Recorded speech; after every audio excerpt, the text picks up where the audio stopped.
Hey there and welcome back to another Illumination video. And today I want to talk a little bit about the Despicable Me franchise, and more specifically, Despicable Me 3. Now, I'm not going to sit here and try to bullshit you. I'm not some Despicable Me purist or connoisseur. I'm not trying to manipulate you into thinking that these films are game changers. I'm not going to try to tell you they're glorious social commentaries that parody everyday life in amusing ways and have a profound and heartfelt message. They don't. Well, at least not in the same way that we see from studios like Pixar. They aren't those types of movies. They're movies that are designed to make you happy, to make you laugh. That's their purpose, to craft a fun and simplistic world for people of all ages to escape into and just enjoy it. That's what the franchise aims to do. Well, that and make money. And Despicable Me 1 and 2, they do this to a T. You can see that from both their critical and their box office receptions. They sit in the 70s to 80s on Rotten Tomatoes and have massive box office earnings. Despicable Me 1 earned $543 million. The second one got close to $1 billion. And it's the same with the first Minions film. It made over $1 billion, and that's huge. And I mean, the new Minions film recently released looks like it's heading in the same direction. I mean, it broke the Independence Day weekend box office record. So yeah, that's gonna blow up as well, I think. And even the subject of our video today, Despicable Me 3, again, over $1 billion.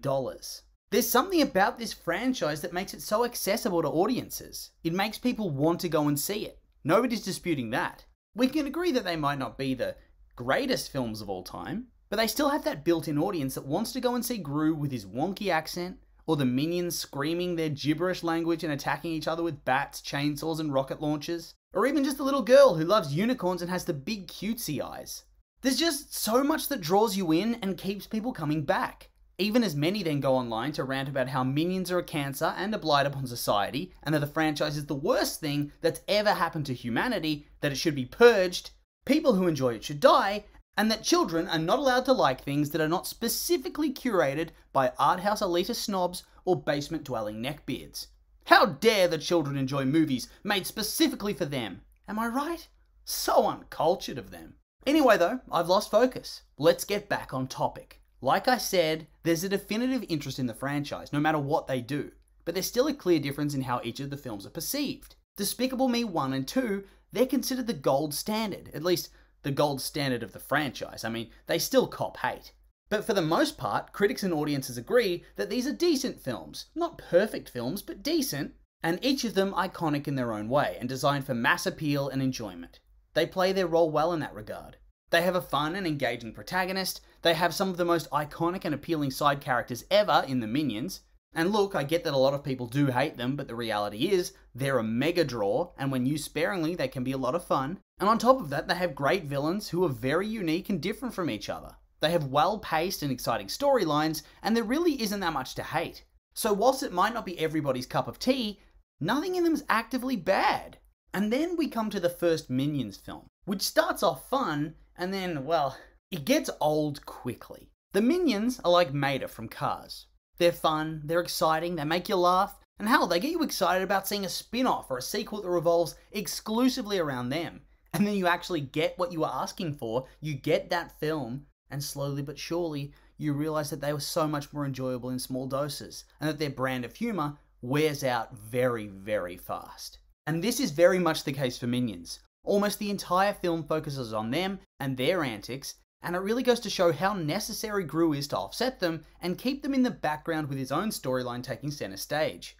And honestly, that's why I think Minions 2 is a massive improvement upon the original. They realised Gru was important.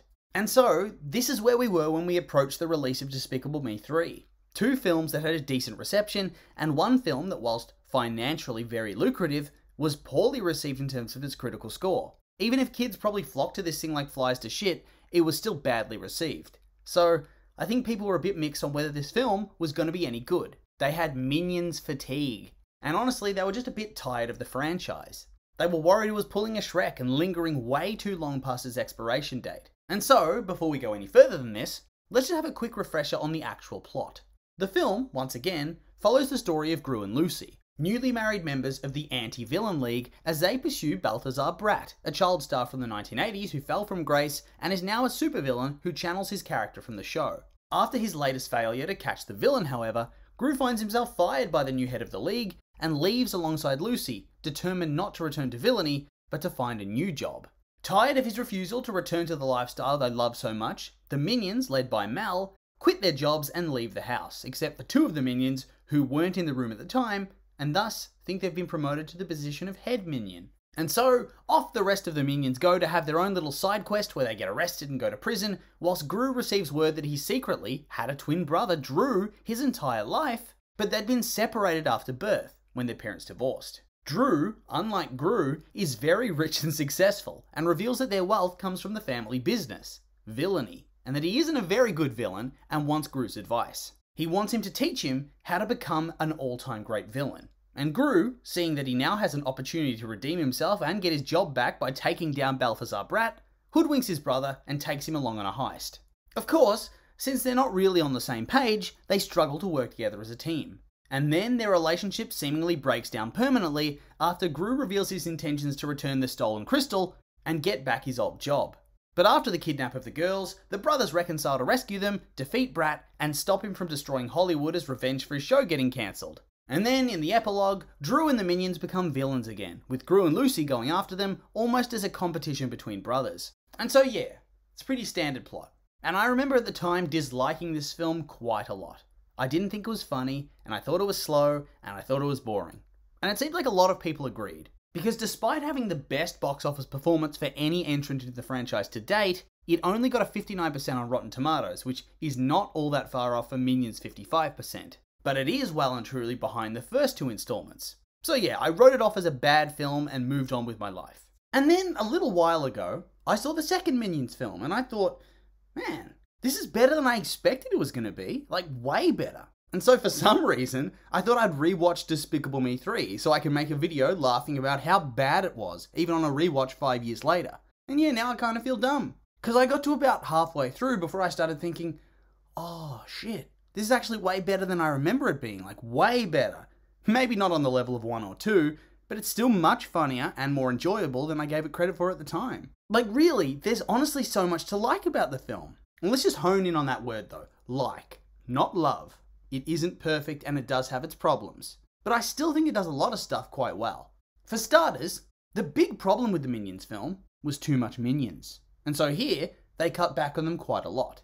They removed them almost entirely from the main storyline and gave them their own side quest where they go wild, where they find themselves on the run from the police, joining a singing competition, going to prison, and taking charge over the inmates and then trying to break out to reunite with Gru. All of these scenes are completely ridiculous in true Minions fashion, but I feel like it's in a good way. They're absurd and they're stupid, but it makes you laugh. And since they're used much more sparingly, it prevents them getting overexposed and prevents the audience getting too tired of their shtick. Returning characters like Gru and Lucy and the girls, characters who I remember felt old and worn out by the time I watched the film, suddenly seemed funny or cute or whatever. Suddenly I was laughing at the jokes, and even Drew, who I remember thinking sucked when I saw it in cinema, suddenly felt like the perfect counterbalance to Gru. Their dynamic clicked for me and made me laugh. Their brotherly relationship seemed so much more relatable. And then, the bright spot of my initial watch, the villain, Balthazar Brat.